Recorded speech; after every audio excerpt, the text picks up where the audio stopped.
Seltzer Kings. Podcasts. Subtle results, still you, but with fewer lines. Botox Cosmetic, out of botulinum toxin A, is a prescription medicine used to temporarily make moderate to severe frown lines, crow's feet, and forehead lines look better in adults. Effects of Botox Cosmetic may spread hours to weeks after injection, causing serious symptoms. Alert your doctor right away as difficulty swallowing, speaking, breathing, eye problems, or muscle weakness may be a sign of a life-threatening condition. Patients with these conditions before injection are at highest risk. Don't receive Botox Cosmetic if you have a skin infection. Side effects may include allergic reactions, injection site pain, headache, eyebrow and eyelid drooping, and eyelid swelling. Allergic reactions can include rash, welts, asthma symptoms, and dizziness. Tell your doctor about medical history, muscle or nerve conditions including ALS or Lou Gehrig's disease, myasthenia gravis, or Lambert-Eaton syndrome, and medications, including botulinum toxins, as these may increase the risk of serious side effects. For full safety information, visit BotoxCosmetic.com or call 877-351-0300. See for yourself at BotoxCosmetic.com. What's the news? Nobody I talk to at school knows anything about fake IDs. But then, this afternoon, the kid from my biology class comes in the second pack, buys a six-pack from my boss like it was no problem. Did you figure out where he got his fake? Slow down. This is my story. Followed him out to the parking lot. And I was like, yo, fella, check it out. You're on candid camera. Gave him the 411 on our video playback capabilities. You know, leaned on him. Got shaft or something. Shut your mouth. Long story short. Ha! The guy claimed that there's a mystery locker at school. Ooh, I like it already. Here's how it works. You put your name and $250 in locker 110, first thing in the morning.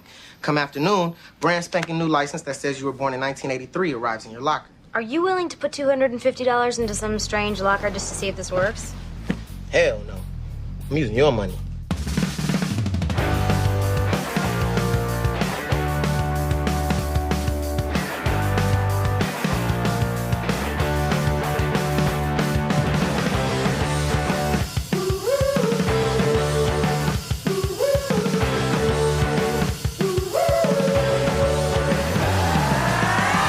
Hey, what's going on, everybody out there in the podcast listening world? Welcome to another episode of Boys Watching Veronica Mars.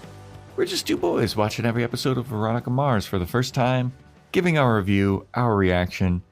We are the boys. I am Joe Welke. I am Vance.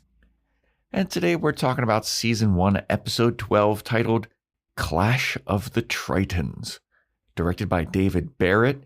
Written by Phil Klemmer and Ori Wallington. Original air date January 11th, 2005 to an audience of 2.91 million people.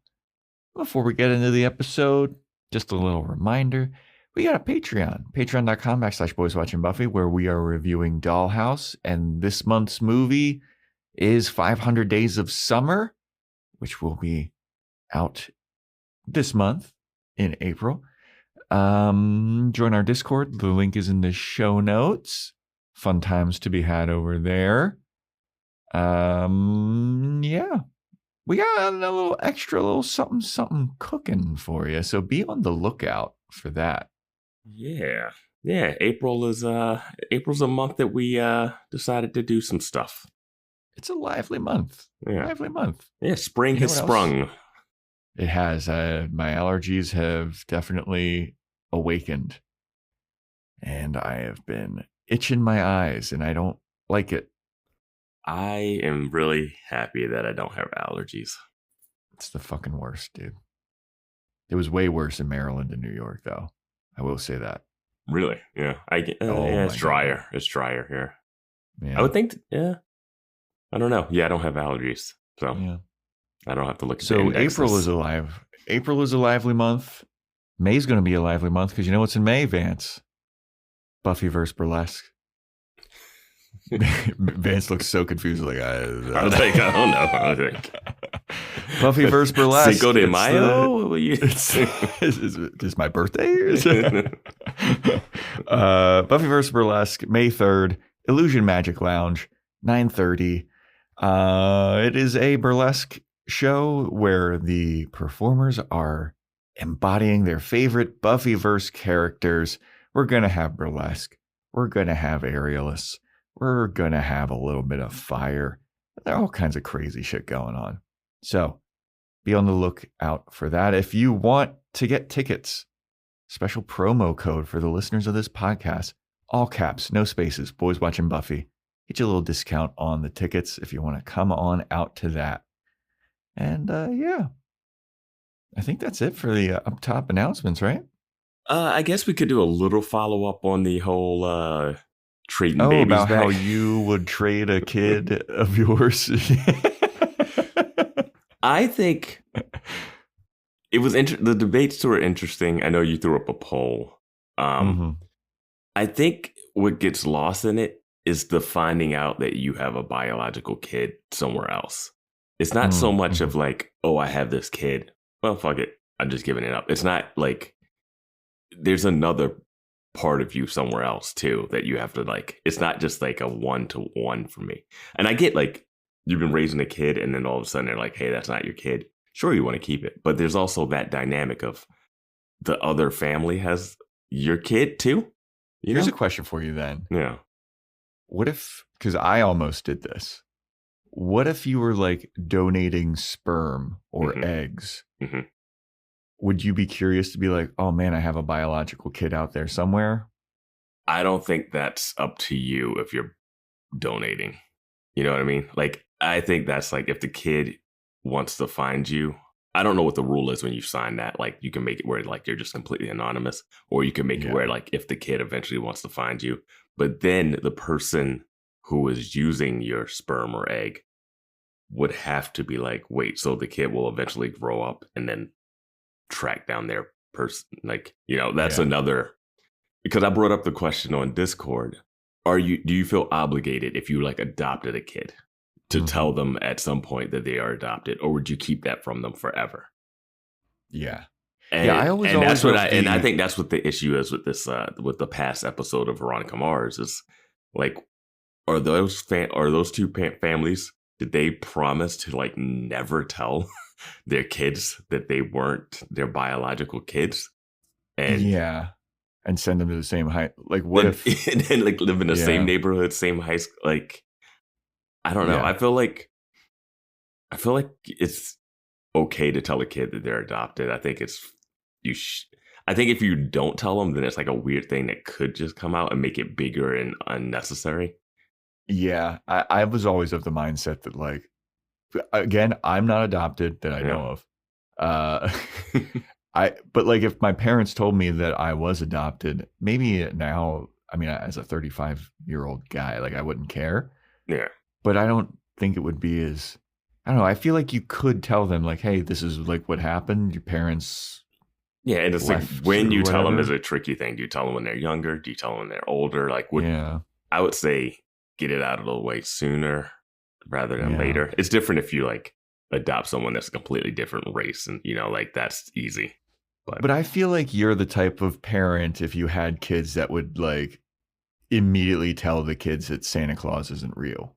I never believed Santa Claus was real growing up. So that was not I think that might also be a black family thing versus other. Like, there's not a lot of us that are thinking that Santa's actually real. I never had that. Oh, shit. What? Yeah. Santa didn't come down my non-chimney. Yeah, I had a friend that was like, I would never fucking tell my kid that I'm taking the credit for that shit. It's like, fuck that. I know what stores are. Yeah. All right. Anyway, I got watermelon burst today. I'm going with the sparkling black cherry. I don't think I've had this one. That one's pretty good. I had that one last week, I think. I mean, these C4 ones are top tier. Like that, I'll just say, C4 ones are top tier. Okay. The bigger ones that are like Skittles and shit, those are dope. But these watermelon and cherry and the raspberry lime or whatever, they taste so good, dude. I will say the giant Skittles and creamsicle one really just like, you know, you're in for something when you open one of those. Yeah, those ones are strap in. Yeah. These ones are nice. This black cherry's pretty good. Energy. Black cherry's pretty good. You get a little. It's great. Mm-hmm. You get a little energy. I wish they were bigger, but with less caffeine. Like I wish it was the same amount of size. Caffeine. Same amount of caffeine. Yeah. Yeah, like same size as the Skittles orange creamsicle ones. but the flavor and caffeine content of these littler bottles. Mm-hmm.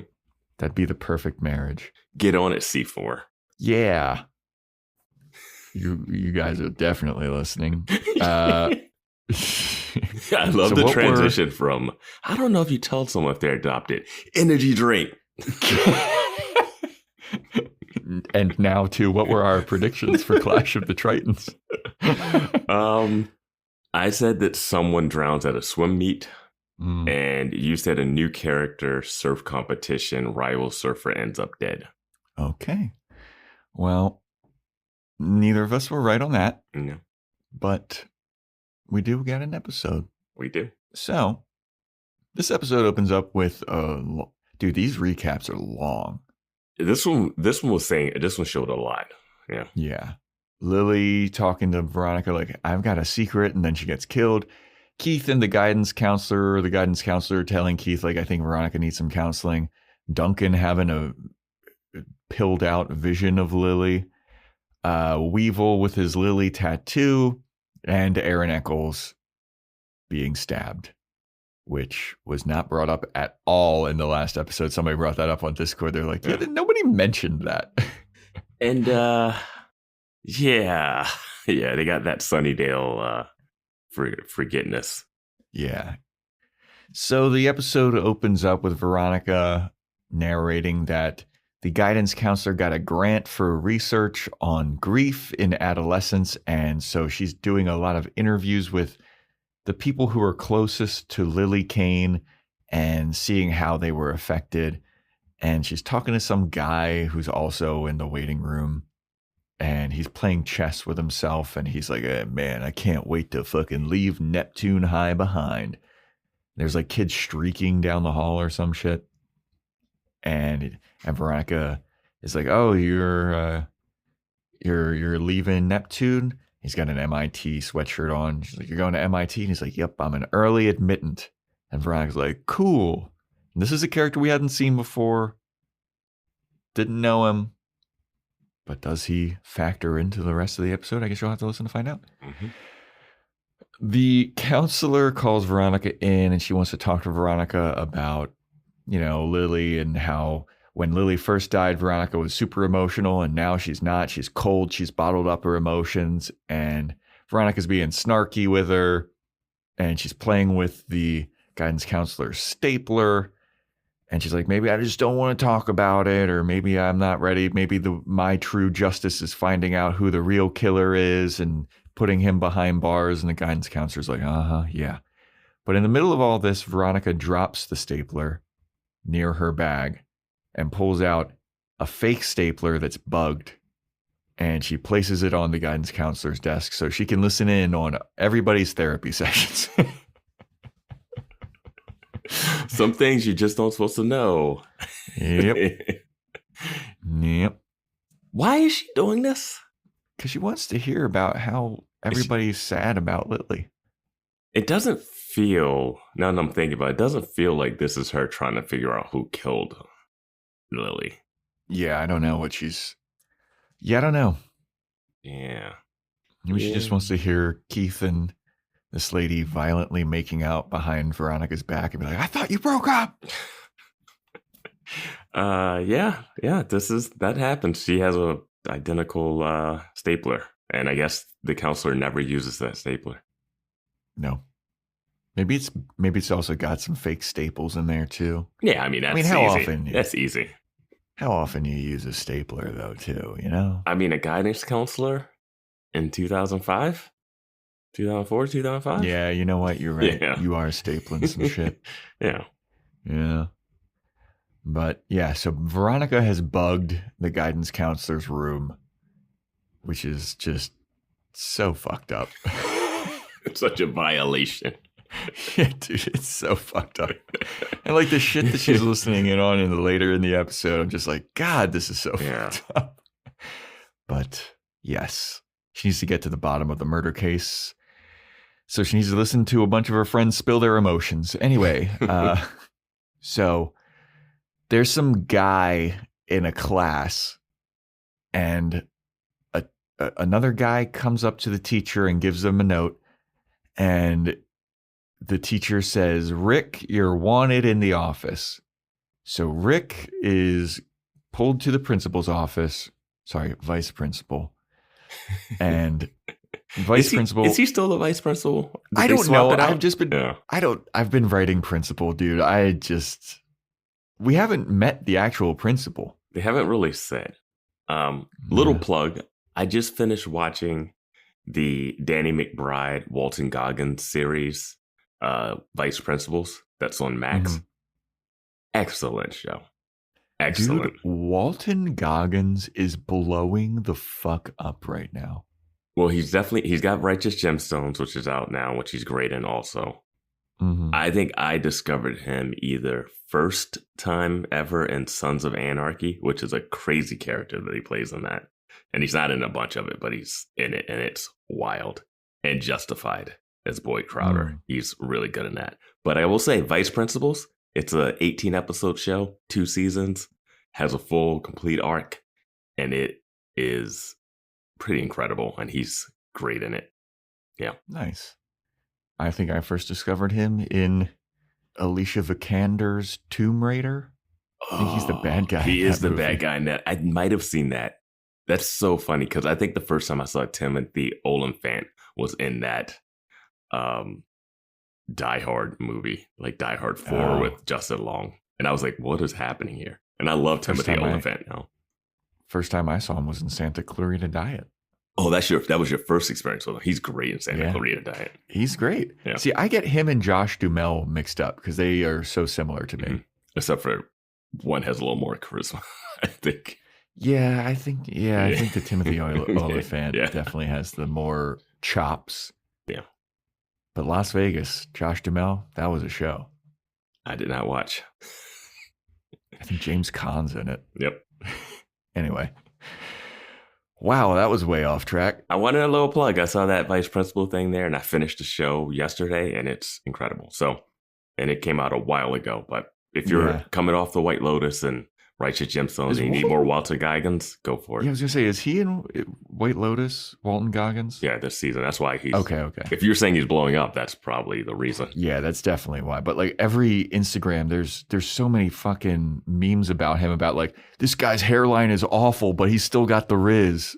And it's just like, okay. Like he was in that show called The Unicorn on CBS, where he was like, oh my God, yeah. I never watched that, but I was like, that's a crazy choice for him to be the lead of that. That was him. You're right. Oh my God. That's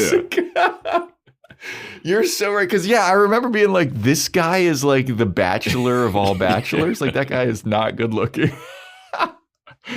Oh my God. Wow. All right. Anyway. So Rick is pulled into the, I'm just going to say principal's office, and the sheriff is there, and they're grilling this kid, Rick, because Rick's friend is in a coma because they went out drinking all night at a bar crawl, and Rick dropped his friend off at the hospital, and he must have like bonked him on the head, like when he dropped him off or whatever, like literally dropped him, as Sheriff Lamb says, because he's like in a coma now. And the sheriff is like, how'd you get into all these bars? And Rick's like, I had a fake ID.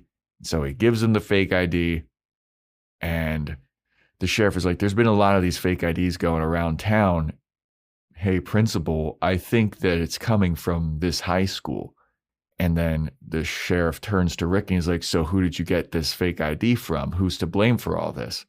And Rick goes, Veronica Mars. Of course. Yeah. It's like Veronica blames Logan for everything, but the rest of the city blames Veronica and Keith for everything else. Yeah. You know? I stubbed my toe. Damn you, Keith Mars. So the sheriff and the principal, they go to Veronica's locker and they're waiting. And Veronica shows up and they're like, open up your locker, Veronica. And Veronica's like, what is it this time? And they're like, we have reason to believe that you've been creating and distributing fake IDs. And Veronica's like, oh, that's a new one. So she opens her locker and a bunch of fake IDs just fall out of her locker. Mm-hmm. And Veronica's like, those aren't mine. And then Sheriff Lamb is like, well, let me see your purse and your wallet. starts digging through her wallet, and Veronica has a bunch of actual fake IDs that we've seen her use from previous episodes. She has Lilly Kane's driver's license that she stole from the police station. Yeah. She has a fake college one. Yep. And she is a fake massage therapy one. And she is snarky as hell the whole time. It's like peak level snarkiness. Yeah. Like, you're in trouble. Yeah, dude, you're being framed. A bunch of fake IDs just fell out of your locker. But then the real fake IDs are actually a problem too. No, absolutely. Absolutely. So Sheriff Lamb breaks out the handcuffs, and Veronica's like, you don't need to do this. And he's like, I know, but I want to. And the principal's like, ooh. Yeah. And so just then the school bell rings and all the students start to file out, and you just hear off-screen students being like, oh, I guess it's your turn, huh, Sheriff? Oh, yeah, that's the way she likes it, all cuffed up. You better call your daddy, Mars. Yeah. And then she's walking down the hallway, and Logan like gets in her face and like salutes her. Yeah. And the rest of the students are like laughing at her and taking pictures of her. The girl who took a picture is my favorite because she has an old school digital camera, and she's not looking through it. She's just holding it up and taking the picture like chest high. Yeah, she has it like up to her chin. Yeah, so she cannot see what she's taking a picture of at all. Yeah, and that camera looked tiny too. Yeah, that's those little square little metallic ones. Yeah. But yeah, she's got the walk of shame happening. Logan, yeah. I mean, based on everything that's going on with Logan in this episode specifically, the salute to Veronica, like the snarky salute, is very weird. Yeah, like you. I mean, I don't know how much. I don't know how much time has passed since Christmas, but yeah. But hey, she did frame him in the first episode. So that is true. I'm surprised she didn't suspect Logan immediately for this.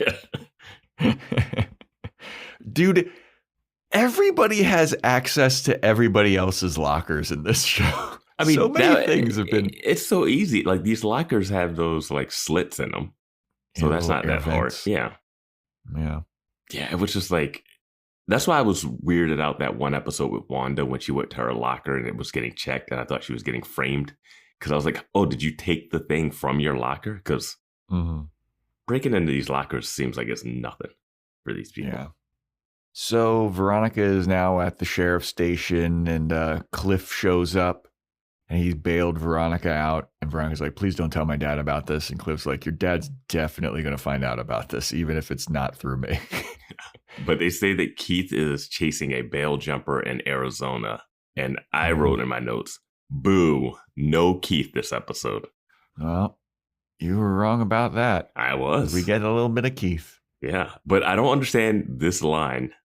This line seems like what you would say to say, oh, and a character won't be in an episode. Yeah. Why? No, you're right. You're just right. Just to give her like a half a day's head start? What? Yeah. But yeah, so Cliff explains to Veronica that, like, yeah, it's not really the fake IDs that were in your wallet that the people care about. That's Mickey Mouse. It's the IDs that were in your locker that the people are going to get you on, because that's a felony. And Veronica's like, I just don't know how they found out that I had those. Those aren't mine. I don't know who ratted me out. And Cliff's like, I know who ratted you out. It's this kid, Rick. And Rick is like actually like standing right behind me. He's in the police station too. And Veronica's like, oh, word? So she gets up and she just shoves Rick against the wall. And she's like, why are you doing this to me, Rick? I don't know you. Leo would never allow this to happen. No. We need to get Leo D'Amato in here. God, Veronica, what are you doing over there? You're pretty cute for a 17-year-old. I can't help myself if you want to bring pastrami sandwiches. Bribe me with some pizza. Maybe I'll let you out. Maybe I'll turn the other way. Did they find that evidence you stole from the evidence locker? But Veronica's like, why did you frame me for this? And Rick says, it's what they told me to say. And Veronica's like, who? He's like, I can't say. They'll ruin my life. But meet me in private at school tomorrow. Oh, also, Veronica is suspended for 3 days. Yeah. He's like, meet me at school tomorrow. I'll tell you, but we have to do it in secret. She says it. She tells him that she'll find him at school. Oh, right. Yeah. So Wallace comes over to Mars Investigations, and Veronica is tip-tapping away on her computer trying to figure out what happened. And Veronica hangs out at the office even though the dad's not in town. Yeah. Somebody's got to pick up the phone. Okay. And take a message for Keith. Yeah. Mm-hmm. So Wallace comes in and Veronica asks him, like, hey, I got a mission for you. I need you to try to get a fake ID to prove that it's, number one, not me, and so I can see how this operation works. And Wallace is like, okay, well, I don't know how I'm going to do that. And there's some banter about, like, seducing a head cheerleader or whatever. That's nothing. It goes on for way too long, and it becomes the analogy of the whole scene. Yeah. I didn't write. I wrote no notes about it, but I was like, whatever. I wrote just head cheerleader bit goes on a little too long. There's something else that goes on way too long in this episode too. Later on, but yeah. Yeah. So Veronica is like hiring Wallace, or like asking Wallace, like, "Hey, let me see how this works, so I can also prove that I'm innocent." Mm-hmm. So Logan shows up to school. And he's listening to the radio. Sloppy Joe on the radio. Sloppy Joe in the morning is on. And the Sloppy Joe is...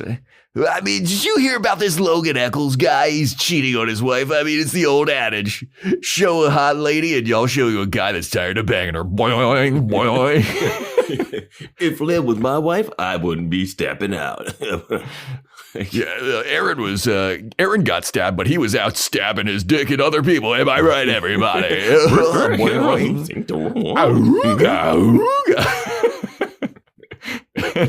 It's so funny to see this, and then the juxtaposition of like that audio and Logan just like down in the dumps. He has a funny pouty face. I will say that. Oh, it's so funny. And he's walking through school, and you know he's feeling down and he's feeling terrible because in the background, Elliott Smith is playing. And Elliott Smith is some of the most depressing fucking music you could ever listen to.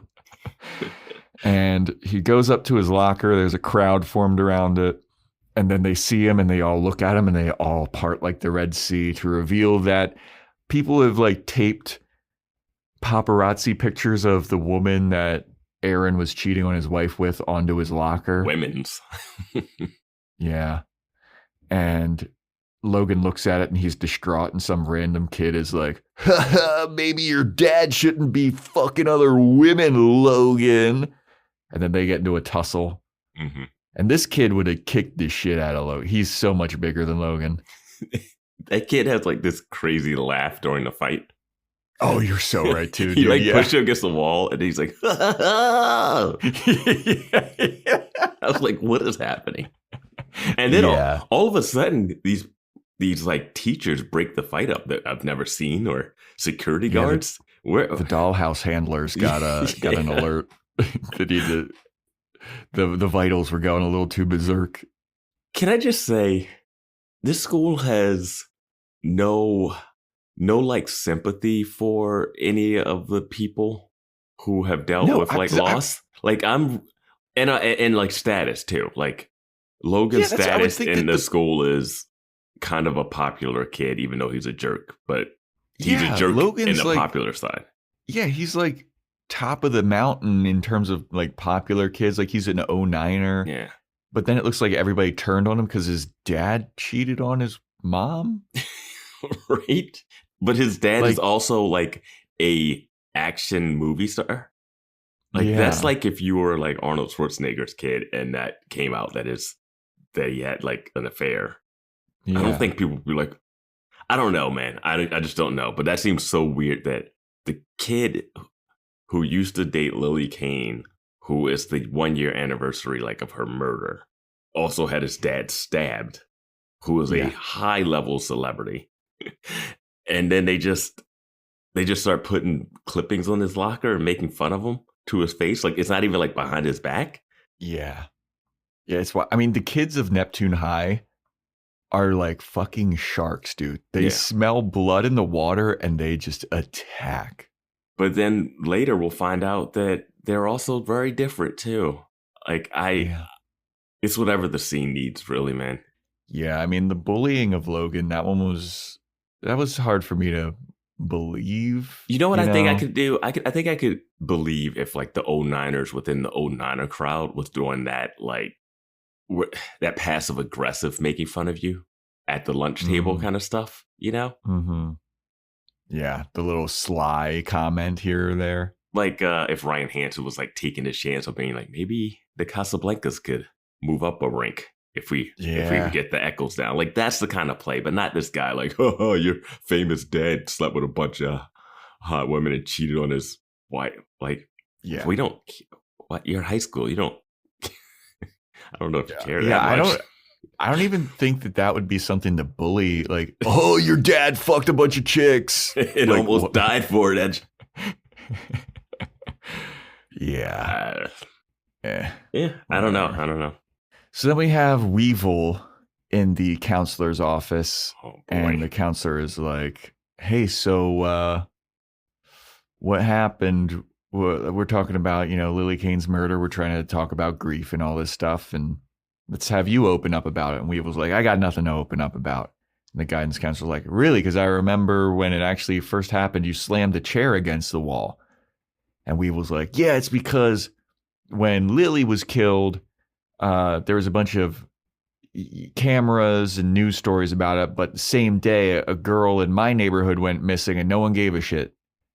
And Veronica's in her car and she's listening via the stapler to all of this. And then the guidance counselor pulls out letters that Weevil wrote to Lilly about like being in love with Lilly and being like, oh, I'll always be there for you, baby, and all this shit.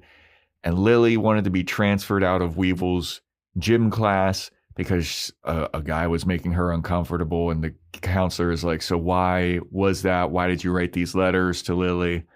And Weevil then explains that there was a period of time where Lilly and Logan were broken up and Lilly got with Weevil. And then Logan decided that he wanted to be with Lilly again, and he snapped his fingers and she went running back to Weevil and it basically acted like nothing happened. Yeah, went back with Logan. And she basically acted like nothing happened between her and Weevil, and she stopped talking to him and acted like he didn't even exist. And then Weevil is like fucking starting to cry. And he's like, and it sucks because I think I could have loved Lilly and she knows that I would have been a good guy for her. And Veronica is sitting in her car listening to this like, what the fuck? Why didn't Lilly tell me about this? Was this Lily's big secret? And I was like, wait, was that her big secret? Maybe. Did she have a secret? Was that the thing that we were looking for? Yeah, because at the beginning of the recap, when they're doing the car wash, Lilly says to Veronica, I have a secret to tell you. Okay. A lot to dissect in this scene. Some stuff I just thought of now, some stuff I thought of while I was watching.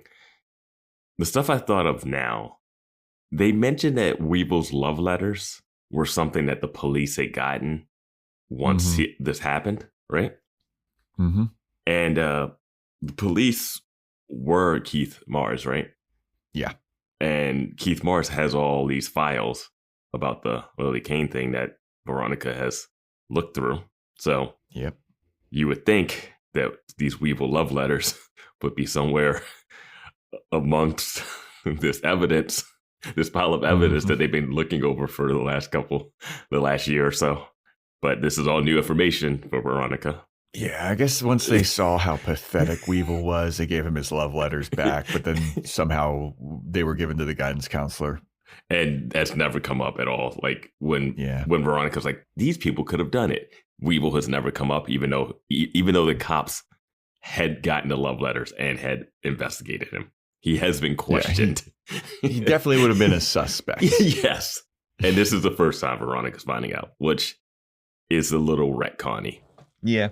No, you're right. That just hit me here. Now, the thing I had was, did they date? Like how, like what was this? Maybe it was just a little tryst, a little, 3-day thing that was full of heat and passion and sweet Latin lovemaking. And then she went back to her white bread, Logan. So my thing here is he has a tattoo of her on him. Yeah, he does. See, I thought that's obsessive. When that's obsessive. Yeah, I mean, for somebody that you're not like officially like, you probably never even gone on a date like that. He's no better than Chardo or whatever, who was after what's her? Yeah, Paris Hilton. Paris Hilton. Like that guy was like delusionally obsessed with her, and it looks like Weevil's the same way with Lilly Kane. Yeah, like to get a tattoo of Lilly on him. See, when he started talking about how a girl went missing the same day that Lilly was killed, I was like, oh, is that girl's name going to be also Lilly? Or like, is that his sister or something? And that's because he does say like Lily's the name of his sister when he was explaining it to Logan. No, that whole like beginning thing was like a weird deflection, but then like throwing some social commentary into the episode that they also didn't care about because it was like bullshit. So it feels weird. Never brought up again. It felt disingenuous to be like, well, he is a person of color that's then going to be in this group. Let's have him. Let's say that, and then like brush it away because that doesn't matter at all. Yeah. So Weevil was madly, truly, deeply in love with Lilly. And Lilly. I mean, a tattoo is a heavy commitment. That's what I'm saying. Like if we're for what Lilly probably giving him maybe a hand job at most. Must have been damn good. Must have been damn good handy. Like he was not dating her for like 6 months or something. Yeah. You think if Lily's ghost came back, she'd be like, and Logan, how come you don't have a tattoo of me? Yes, I do think she would do that. Absolutely she would. She's a terrible person. She needed to be taken out. Anyway, so yeah, Veronica, she listens in on all this and she's like, what went down? Why didn't I know about this? So then she calls Rick and she tells Rick to meet her at her car, which she has cleverly hidden with a blue car cover. And he gets into her car. Yeah, he gets into her car and Rick starts explaining to Veronica that the people that put him up to this and made him rat her out is a secret society within the high school called the Tritons. And Rick is a pledge to be in the Tritons. And it's just like really, it's kind of like Skull and Bones type shit where like they're the high society and they make all the secret decisions. They're the Illuminati of the high school or whatever. And Rick's dad was one, Rick's brother was one. And he's like super excited to be a Triton, but there's a hazing ritual. And that's what last night was with him and his buddy. They had to go on a bar crawl and when they got caught and Tim went to the hospital, that's his buddy's name, Tim, they said to blame Veronica for the fake ID stuff that was on the note that was handed to him in the teacher's office. And Veronica's like, how do you even know to join? Because it's such a secret society. And Rick is like, they put a note in my locker about it. And then Veronica asks Rick what the names of the other pledges are. And he's like, Johnny Appleseed, Tommy Bahama, and Duncan Kane. And Veronica's like, Duncan Kane. I wrote down the names because I loved them so much. They were ridiculous names. It was Harry Diden, Steve Vargo, Matt Barone, and Duncan Kane. Right. We gotta zoom in on. He says it like that. Like he's like, I know you guys used to date. Like, what? Like, but it's established that Veronica and Rick don't know each other. Yeah. Also, but yeah, and she thinks, oh, I can follow Duncan Kane now. But yeah, why not follow any of the other 3 characters? Why do you have to follow? Well, because they're all in high school. Follow all four of them. Because they're not in the opening of the credits. Not in the intro. Now, my question also was, what power does a secret society of seniors have at the school? Duncan Kane is already the school president. Yeah. Like, what are they pulling the strings? What strings are they pulling in high school? I honestly have no idea. Like, I get like they're wanting to have a secret society and like feel cool and all this shit, but like I don't know what they're setting up and like what decisions they could be making and things they could be swaying. I can't cross them because they'll make me go to a bar. Like, what? They'll ruin my life. It is a great moment where Veronica goes, "Oh, why haven't I heard of them?" A stupid question. Yeah. Something that we brought up in Angel. Yeah. Talking about secret societies. And I'll say 12 shots is a lot. They were going to 12 bars to do 12 shots, and they had to do a shot at each one of them. Tim only made it to the 11th. Yeah. This guy Rick is tall too. Not big, but he's tall. Wow, dude. Wow. He's big. He's a big boy. But yeah, so Veronica then puts a tracker on Duncan's car. Yeah. Just so many violations of people's privacy. It's crazy. She's got so many tools. Yeah. So where do you stand on Tim taking the shots and blaming the secret society for him doing it? I have a different feeling when it comes to like frats and stuff and the hazing that they do. Yeah. This one felt a little, you can stop yourself from, you don't have to go take these shots. Yeah, I never understood hazing shit like that because I would just be like, no. Yeah, I know. Like, I've heard some crazy frat hazing stories where it's like, yeah, you have to like tuck your dick between your legs and walk naked across the quad. And I'm just like, a lot of it was very homoerotic too. Yeah, I'm just like, I'm not doing that, dude. I loved Rush Week where they like open up the frats and you could party at them, and then they would try to, then they put a letter in your dorm or something like to be like, hey, you're invited to pledge. And I'm like, I'm not pledging. I just went for the free drinks that first night. Yeah, dude, when I was in college, I wasn't in a frat, but I lived in a frat house for 2 years. Mm-hmm. And they were like always trying to get me to like pledge. And I was like, no, I already fucking live here. Like, I'm friends with you. All the benefits. Yeah. All you had to do was be friends with someone that was at a frat if you really wanted to go to it. Yeah. And like the dudes would like invite me to their parties. Like, there were a couple that I will like their formals or whatever. But I was like, I don't want to go to that anyway. Yeah.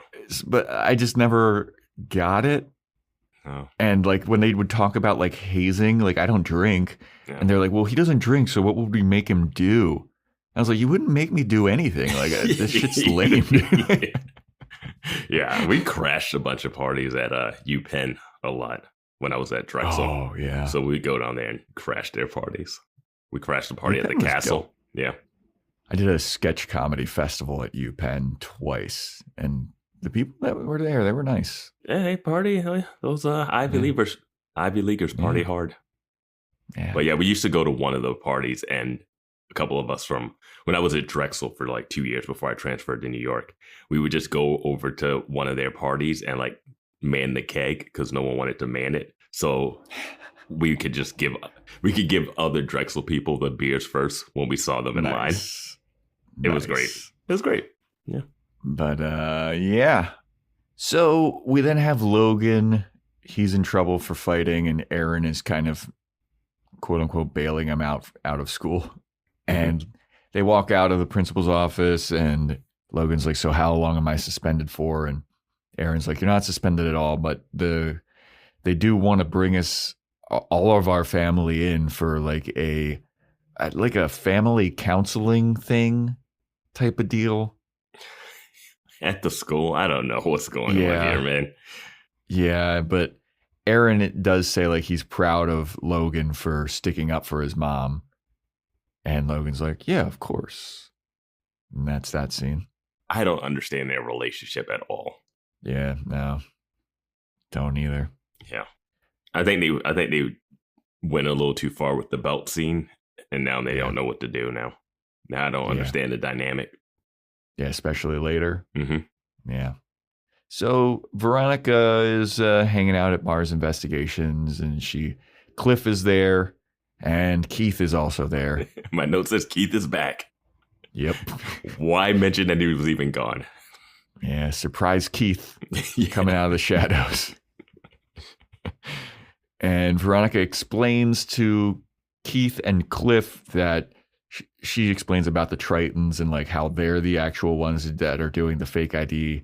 And they're like, that's not really important because what we have to worry about now is Tim's parents are suing the Mars family, Rick's family, all the bars that were involved in all of this. And they're suing everybody. And so that's the big worry now. Mm-hmm. And Keith gives Veronica a look like, can't believe that you definitely didn't do this. Yeah. Like, what? He's giving her a look like, I'm ashamed of you. But Veronica's like, it wasn't me. And you know it wasn't her. You know that's not her thing. Yeah.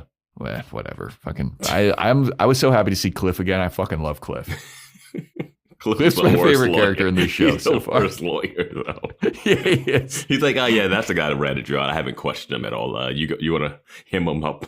You 5 foot girl, and with his like white suits all the time. Yeah. Cliff fucking rules, dude. He feels like he should be in an old movie. Not like this. Dude. His voice is ridiculous and his hair is like coiffed so old school.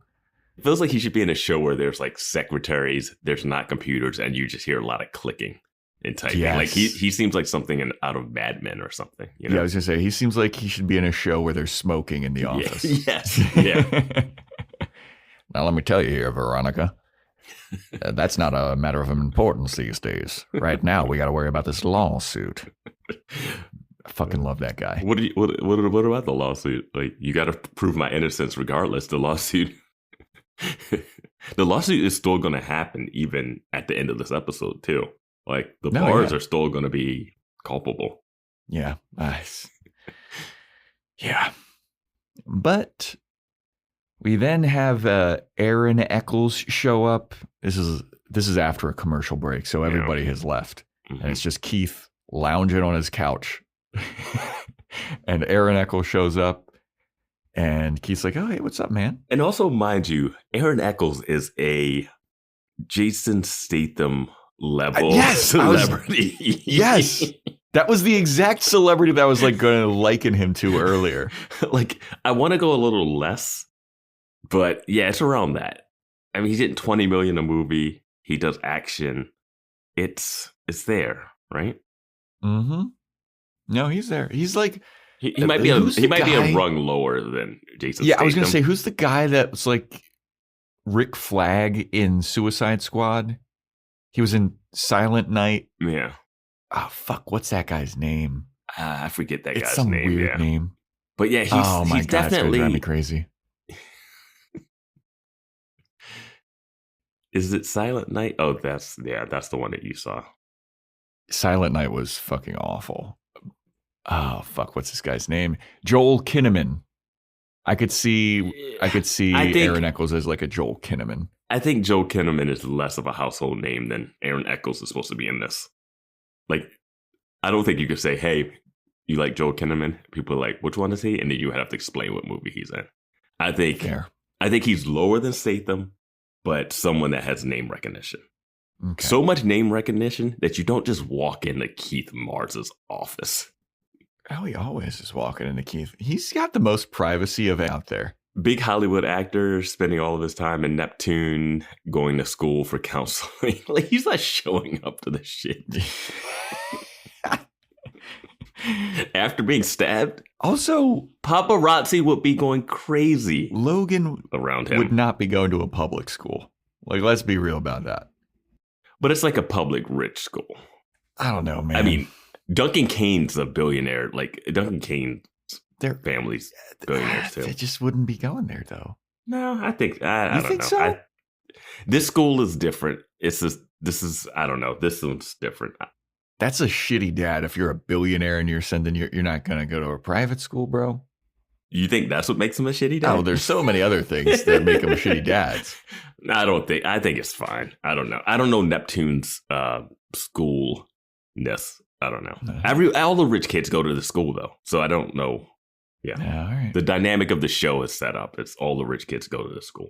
So Aaron makes a joke with Keith about like, hey, maybe I should have canceled that party, and Keith is like, I fucking told you, yeah, you should have. But now Aaron is concerned. He's got a bunch of tabloids. This is where he acts like he's been stabbed. Yeah. He's like, oh, I got to take my medicine. It's like, oh, okay, cool. He sits down. He grabs his side. Hadn't looked like that before. Yeah. Wait, what side did I get stabbed in? I don't know which one I'm stabbed. I think he grabs the wrong side. No, I don't think he does. Does he grab his right side? Because he got stabbed on the left. He grabs his left side. All right. I think that's okay. I think he got it. It doesn't matter. He's fine. He's got the tabloids, and he's like, someone's exposing all of my affairs and like sending all these pictures of me to the paparazzi. Who could be doing this? And Keith is like, I'll look into it. And Aaron's like, yeah, I need this to go away because my wife is fragile. I don't know how much more of this she can take. And Keith is like, all right, cool. He also mentions that he has a daughter named Trina. In this scene. What the fuck, show? Yeah. I noted that too. Logan has a stepsister, possibly? What are we setting up here? Like a secret sister? Did Trina kill Lilly because she was jealous of... Yeah, I hope Trina shows up and she looks exactly like Lilly. I hope that Trina shows up. And they just cast the same. They just cast them by deciphering to be back. I hope Trina shows up and she's like Quasimodo and they have to like keep her hidden away. That's why we never saw her for 12 episodes or heard of her. Well, what? That's insane. And they don't like, all right. Yeah, sure. Keith isn't even like, Trina? Yeah. Who the hell is that? And he's just like, oh yeah, you got to find out who's leaking these stories. I'm like, maybe one of the 17 women you slept with. I don't know. Yeah, maybe one of the 17 women, maybe one of the 200 guests at your party that saw you get stabbed by a woman. Yeah, but I guess they have actual pictures, so he's got to. That's the thing that's not necessarily as clear, that like there's someone taking real photos of him because we see a shot of his face on the cover of the magazine. Yeah. And I'm like, yeah, that could be anything. Yeah. But apparently there's been actual photos of his affairs, which in hindsight is like, okay, sure, those photos exist. Why are we doing this whole other bit? Yeah. With the Christmas episode. This episode illuminates something else about this city that we've been asking about later on. And we will discuss it. I will bring it up. Okay.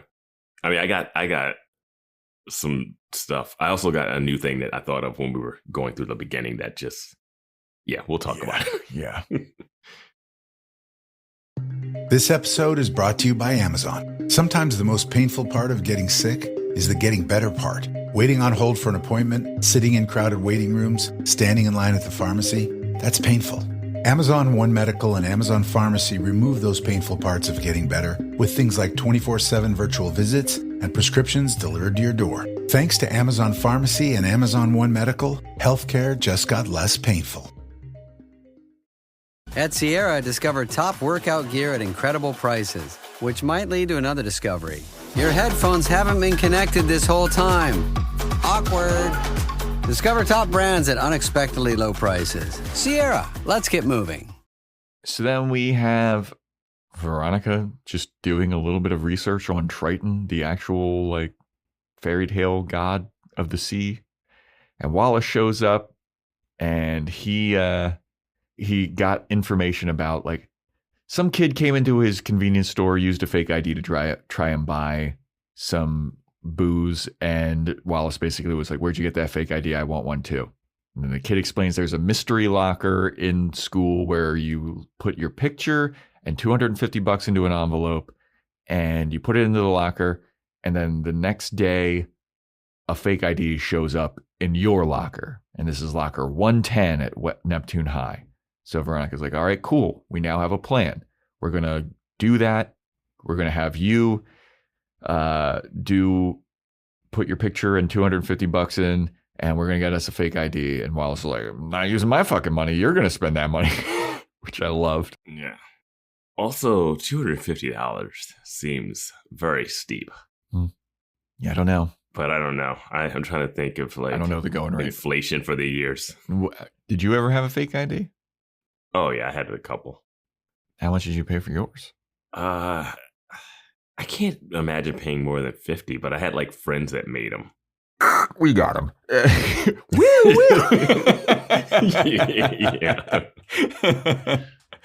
I had a fake Jersey one, and then I had a fake. My friend would make these fake Oklahoma ones, and those worked out really well. I think the only time that I never had a fake ID, but everybody just did a pass back, where like you just found somebody that older like person that looked like you. Yeah. Mm-hmm. Yeah. That's slightly. I don't even know which one is more illegal. Yeah, I don't know. Yeah. Do we have any lawyers listening? Oh, we do.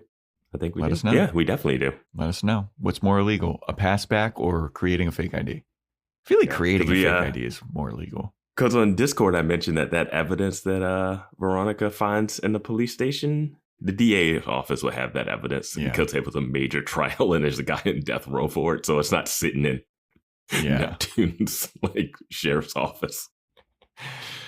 So, but alas, they have a plan. Veronica walks into school the next day and she notices that the Triton conch shell is on the insignia. And then she sets up a camera to view locker 110 so she could see and record who is the one doing all of this bullshit about the fake IDs. And then we have Logan at the guidance counselors. And he's spilling his guts and Veronica's listening in. And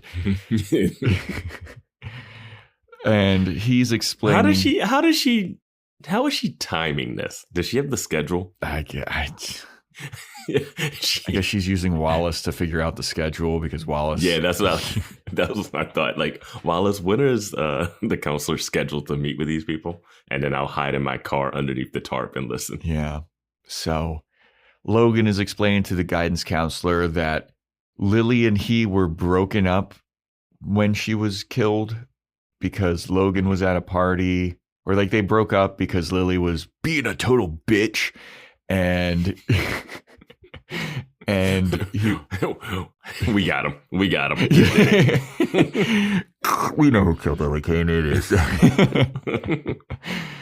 So while they were broken up, he went to a party and kissed another girl, and Veronica went and ratted him out to Lilly, and Logan's like, but we were on a break. But yeah, Veronica tattled on him, and Logan blames Veronica for them breaking up, and ipso facto blames Veronica for Lilly getting killed, because if they weren't broken up, Logan would have been there with Lilly and she wouldn't have been killed. And the guidance counselor was like, well, you could also look at it this way. If you were there, you also could have gotten killed. And Logan goes, what's so great about living? And then the counselor's like, I am not qualified for what I'm doing right now. Yeah, we're not doing quote unquote for Veronica Mars, but I think if I would have said what's so great about living, not for the line, but like his delivery is shit. This is interesting because we're finding out a lot of stuff this episode. Yeah, I didn't know that they were broken up. Didn't know they were broken up. Didn't know that how on again, off again their relationship was. Mm-hmm. And I didn't know that Veronica had saw him kiss another girl, and that's his big issue with, because in the flashbacks and earlier episodes, he seemed to be mad at her for having her dad go after Jake Kane's, go after Jake Kane. But this gives it more tangible high school personal stakes. Yeah. Like you saw him cheating, kind of, or whatever. Not cheating. Yeah. They were broken up. Yeah. But anyway, she said, she basically does what she does every episode, finds out some information and tells it to someone else. Yeah. Except for when the information is something that could affect her. And she's like, burn it. Yeah. Shred it. Yeah. So yeah, just interesting information to have. At least puts it in a personal perspective. Yeah, it is interesting. I don't think he would have technically been with Lilly. Wasn't she killed at their house by her pool? Yeah. I mean, yeah, he's just looking to blame Veronica for something the way that she's looking to blame him for everything. Yeah. But yeah, he basically I'm not ready for them to be a couple. And I just know it's happening at this point. Yeah, it's definitely happening. But yeah, he's blaming Veronica for Lily's death and how terrible everything else is. So Wallace and Veronica are hanging out, and Veronica is tracking Duncan, and Wallace is talking about basketball. And Wallace got the fake ID, and Veronica's... I hope we get to see Wallace play basketball. Oh, man, yeah. I love those TV show basketball scenes. Dude, they're so bad on those courts that are like 1/4 of the size. Yeah. Did you notice how close Wallace is getting to Veronica's face every time he's talking to her? Like earlier when he's talking about seducing the hot cheerleader, like I get that was part of like the thing. Yeah. But this time Veronica's tracking Duncan. He's talking to her about his basketball shit. And then he gets like right in her face. He's like, blah, blah, blue, blah, blee, blah. And Veronica's like, yeah, cool. I think he's a close talker because he kind of did the same thing to Madison last week too. All right. We'll have to keep an eye on it. Yeah. Something to keep an eye on. Wallace's close talk moment of the week. Brought to you by Nabisco. Yeah. But by gum. By Orbit gum. Got a dirty mouth. But yeah, Wallace has procured a fake ID. And Veronica's offended because it's like, they thought that I did this. These are terrible fake IDs. That lawsuit to get those bars is going to be massive because if these IDs look as bad as she says they do. Yeah. It's like they're made of cardboard. They're drawn on. You guys are fucking... This is a rich school. You guys are making bad fake IDs and paying $250 for them. Just hit up Veronica. She'll get you some good fake IDs. Hit up Mac. Right?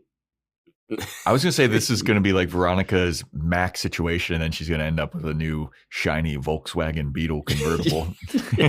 Mac's going to be flying in a helicopter. But Veronica, she finds where Duncan is, and they're like, Wallace, you want to go track down Duncan? And Wallace's like, yeah, sure. So they go to some karaoke bar, and Duncan is on stage, and he's singing horribly. And Veronica goes up to him. She's like, hey, I'm here tracking you down for this Triton bullshit. Tell me about the Tritons. And then Duncan is doing something where he's speaking nonsense to Veronica, where he's like, the fox jumps over the lazy hound or whatever. He's not giving her any info.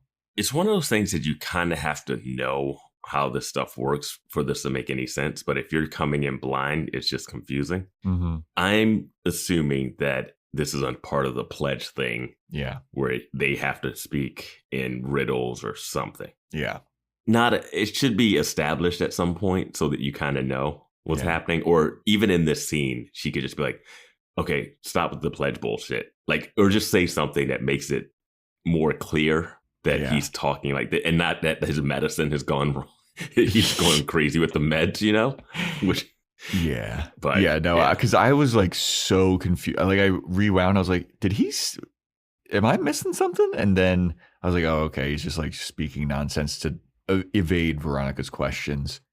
I don't think he's doing it to evade her questions. I think he has to speak that way all night. That's what I would think. Okay. Yeah, that's could be true. Yeah. That's more what Pledge would do, you know? And he's like, I can't break this because if I don't get into secret society, like I'm going to be the loser at school. That's just the class president, they're going to ruin my son of the billionaire. Life, even though my dad's a billionaire and I'm set up for life. I thought my life was ruined when my sister was murdered, but no, this will be it. No, not getting a part of the Tritons. This is serious. And they're juniors, right? Yeah, I think so. And she's 17. The secret society is all seniors, right? Yeah, and they take on 6 or whatever junior members to be for next year. Yeah. Yeah. But Veronica's like, hey, dude, stop doing this bullshit. Your buddy Tim is in the hospital. He's one of your fellow pledges. Like, this is fucked up. And then Duncan gives Veronica a note that says, like, if you want to hear my voice, I have to hear yours. And it's from Lorne, from Angel, and he wants to see Veronica's aura. Tell her that future. would be a great crossover. Yeah. But Veronica is then volunteered to sing karaoke, and the MC is like, up next is Veronica Mars. And then the crowd just starts chanting, sing, sing, sing, sing. And we get that dolly zoom, and Veronica is like apparently got stage fright. But then she gets on stage, tells the MC what she's going to sing, and this scene goes on forever. It goes on so long that they decide to do different editing and effects in the middle of it just because they're like, oh, people are going to get bored. Yeah. Let's start strobing it. It's like, I don't even think the song is like this. So she starts singing One Way or Another, and she's like, this is dedicated to the Tritons. And it's like, one way or another, I'm going to find you. I'm going to get you, get you, get you, get you. And it goes on for so long. I will say the one thing I really just cannot get on board with Veronica Mars is that she will show her hand at every turn. Yes, dude. You are investigating them secretly. Yeah. And then you're going to sing a song and call out the Tritons. And your song is not subtle. Nope. It's I'm going to get you. What? Yeah. The crowd's loving it, though. And this is what I was saying about the school. I don't get it. Because the school seemed to know Veronica. People here seem to know Veronica Mars because they say, Veronica Mars, you're up next. They're not like, okay, whatever. Like, I've been to karaoke. People aren't like, hear a name and just go crazy. Yeah. And then she goes up there and her status is that people don't like her. People were making fun of her when she got kicked out of school for 3 days. Mm-hmm. But here she is singing this song. Not great. And people are losing their shit. Wallace is dancing with a girl in the back. I mean, this shit is wild. Yeah. And I'm like, wait, so this is the same school that made fun of Logan because his dad got stabbed and was having affairs? Yeah. But dude, at the end, when she's done singing and Wallace is in the back, he's like, fuck yeah! It's like, what is this, dude? It's karaoke, man. And you're in an investigation, low key. Right? My God. But yeah, man. I mean, she says the getcha, I'm going to get you like 100,000 times. Yeah. And so she's done singing.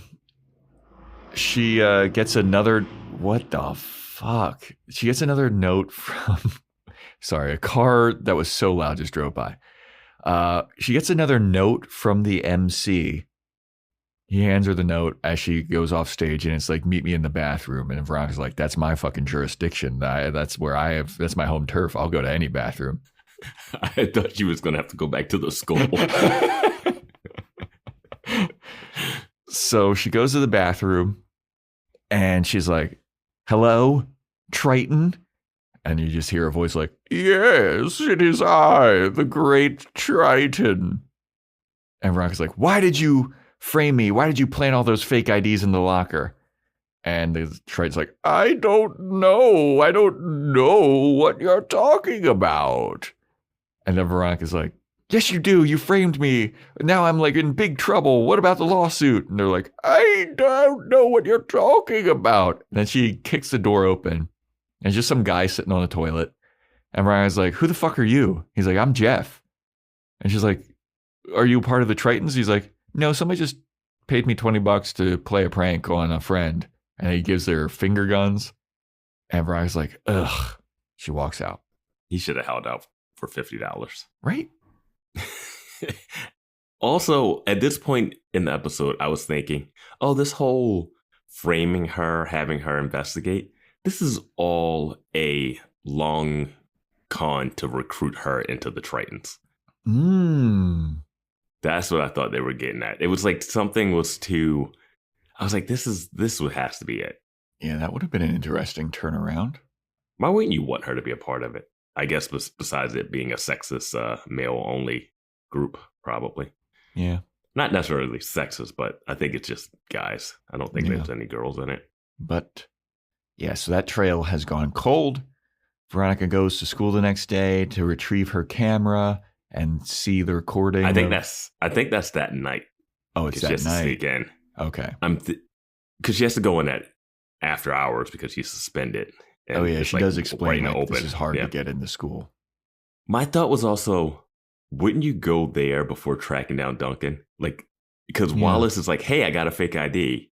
I'd be like, let's go to the school, get the camera, and look at the footage right now. Well, I mean, she's still hung up on her brother lover. I wrote in my notes, she can't still be into this guy. She is. You can't. One, you saw him doing karaoke, and I was like, that's the guy you've been crying over? Yeah. I'll say we watched on Patreon Romeo and Michelle's high school reunion. Yeah. And there's a part in that where someone gets over someone really quick that they liked in high school. And I thought, like, maybe we need a little more of a scene there.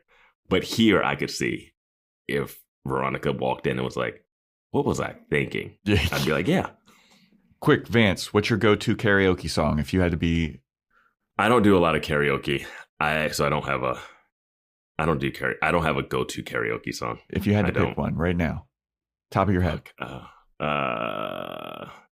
Fuck no. I'm just gonna throw a blank. You got me. I'm sorry. I don't know. I'd go Smooth by Santana. And Smooth by Santana. Yeah, and Rob Thomas, one of the creators of this show. But that's a good song. It gets the crowd going.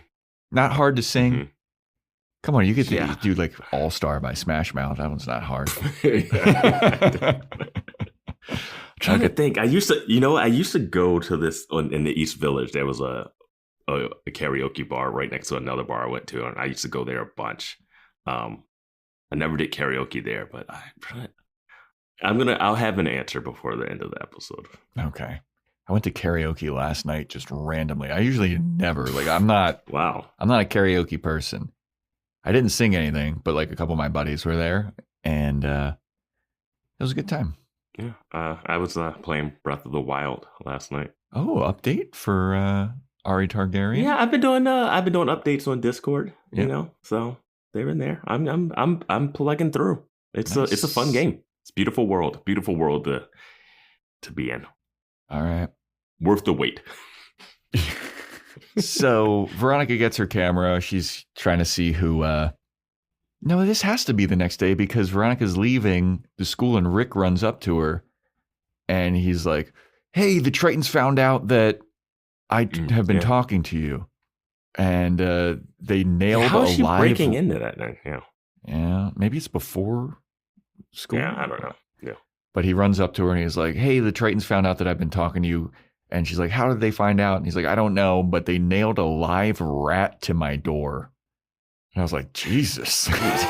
Like, what? The same group that had a guy sit in the bathroom and do a fake voice nailed a live rat to your door? Have everybody singing karaoke. Talking pig Latin? All right. But yeah. So then we have a scene of Duncan at the counselor and Veronica's listening in. And Duncan's talking about like, you know, I always feel like Lily's still like watching over me and making this face because she always was making this face at me and I could feel her and it still feels like I can feel her. And the counselor's like, how long have you been feeling like this? And he's like, ever since I stopped taking my meds. And the counselor's like, you stopped taking your meds? And he's like, well, only the antidepressants. The rest of the meds that I've been taking, I'm still on those. And Veronica's like, other meds? What? What other meds? What is he taking? And I told him I didn't have VD. Yeah. And so the counselor's like, well, maybe the antidepressants were numbing you to feeling all of your emotions. And maybe this is now you finally dealing with that and working through them. And Duncan's like, yeah, maybe. But I also think that Lily is mad at me for not remembering everything. And the counselor's like, wait, say what? And Duncan explains that like there's a gap in my memory in the 3 days that Lily, like it was like I was there and I was hanging out with Lilly, and then 3 days pass and she gets killed, and I wake up like 3 days later and she's dead, and now I'm back alive. And I was like, oh, what the fuck is that? Some bullshit that we're gonna have to deal with. Duncan killed her. Duncan killed her, dude. I don't love I just don't remember what happened those days. And it's like the mom drug him, and like he's just been, I don't know. Karaoke? Maybe a little Queen, maybe a Bohemian Rhapsody. You would go for Bohemian Rhapsody? That's a difficult song. I'd do it. It'll get the crowd going. Mama. Yeah. I mean, that's one of those songs that the crowd would just sing along with. So even if you can't hit the notes. Yeah. And it'll probably balance things out what's happening before and after it too. Because it's not going to be the same tone after. Yeah. It's one of those more resets. It's a reset song. Yeah, reset the room situation. Yeah. Yeah. So next, Veronica's listening in, and then she's like, wait, he's been taking meds and he didn't tell me? What other meds is he taking? He was on antidepressants. What's going on? Then she gets a knock on her car door, and she thinks it's Wallace, but instead it's the Tritons. They're in hooded cloaks and all this shit. They drag her out of her car and then shove her in the trunk of her own car. And Veronica calls Wallace to get her out. And did Keith not teach her how to break out of a trunk of a car? Is it easy to do? Do you know how to do that? I think there's like some latches. There's like kicking your seat out from the back. Like there's a whole lot of like. I guess kicking the seat out from the back. Yeah, that's the way that I would assume. Well, she knows she's locked in her own car. Yeah, I don't know how she knew that. I guess, I think you know what's in your trunk. Yeah. And you also didn't go that far. How did she know she's in her own? I mean, the way that this scene is shot, I was like, is she in like a van and being driven somewhere? And then it's revealed that she's in her own trunk. Also, it makes no sense that they even did this. Yeah. Yeah, it was weird. Doing this. And they also leave her keys in the back of the trunk. They leave her with her phone. Everything they do here makes zero sense for why they did it. Yeah. But she calls Wallace. Wallace comes and gets her out. Then she gets back in the car and she tunes into the radio to listen to the stapler. And the Tritons are having, this is a really fucking great audio pickup from the stapler. It's no way it's hearing stuff down the hall. It's no way. Yeah, but it is. The stapler is hearing the Tritons having a secret powwow in the high school. This is like that Buffy episode where that school cult is sacrificing someone, and it's happening in the school, and you're just like, why in the school? Yeah, I don't know. They have to gather around the conch shell in the hallway. Yeah. So Veronica sneaks into the school. Wallace is fucked off. He's like, I'm going to stay out here. I'm not hanging out with you. Oh, he's doing his job. He's got a role to play. He does. So Veronica sneaks into the school with her camera. She hears the Tritons doing their secret ritual thing. The pledges are being accepted into the Triton fraternity.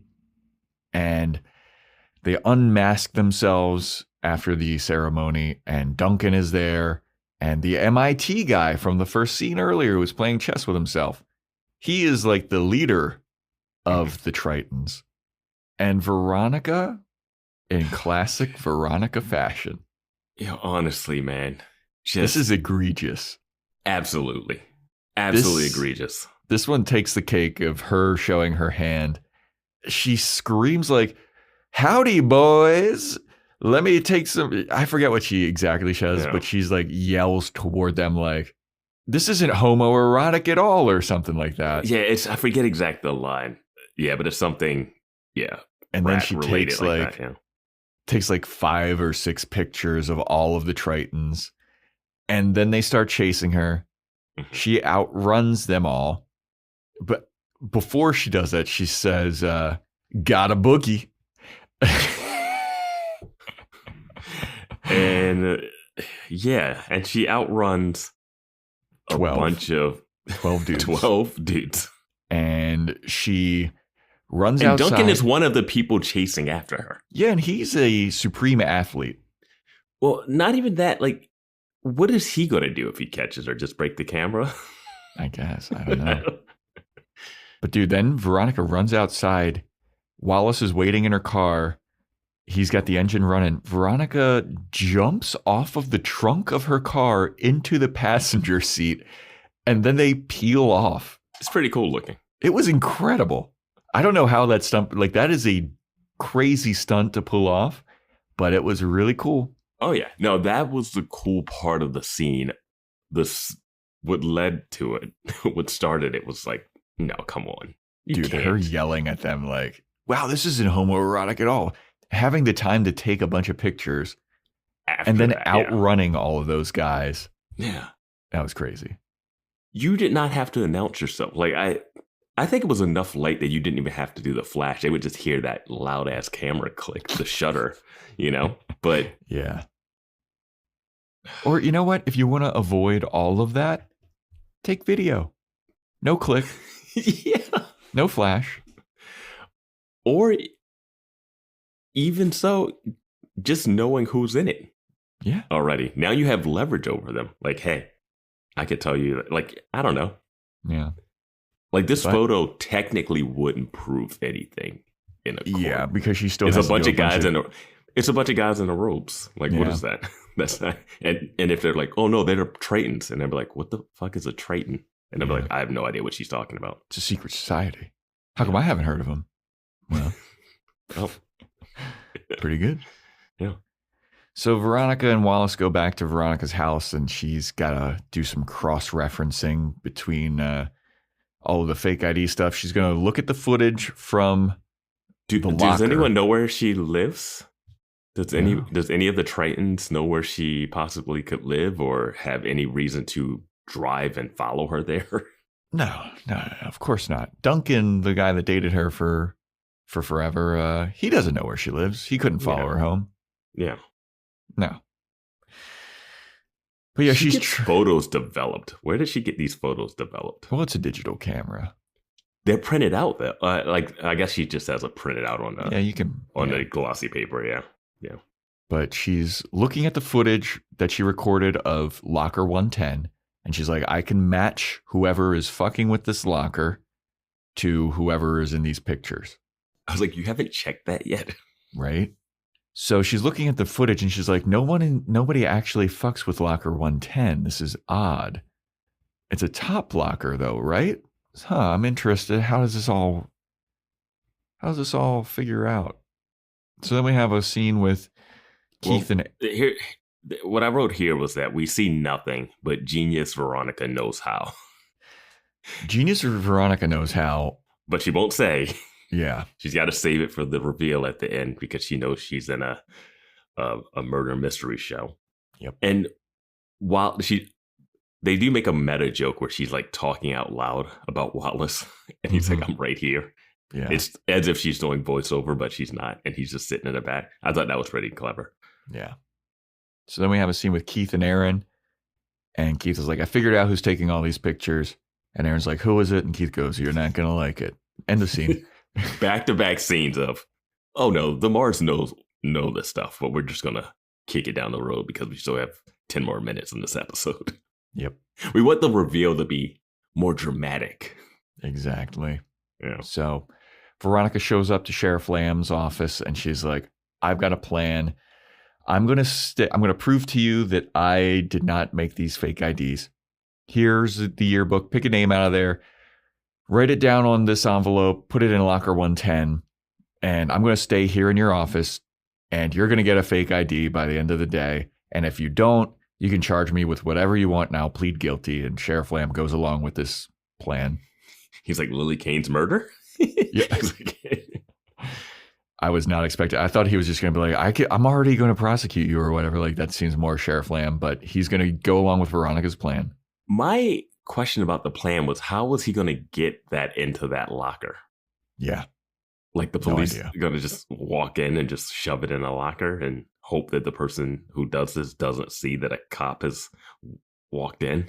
Well, Veronica also says, like, if it doesn't happen by 5 p.m. today, But earlier she says, or Wallace explains, like the next day in your locker, you receive the fake ID.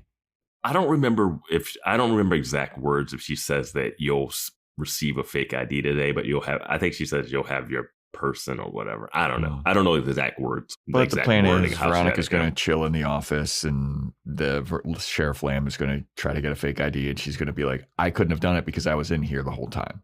It's crazy that she also, if she wanted to get access to the sheriff's office, this is how you do it.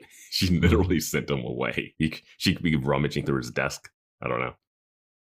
It's like, aren't you the girl who just stole evidence from the evidence locker? Bro, right? Like, we actually have like a lot of stuff. How did you get Lilly Kane's driver's license? That was here.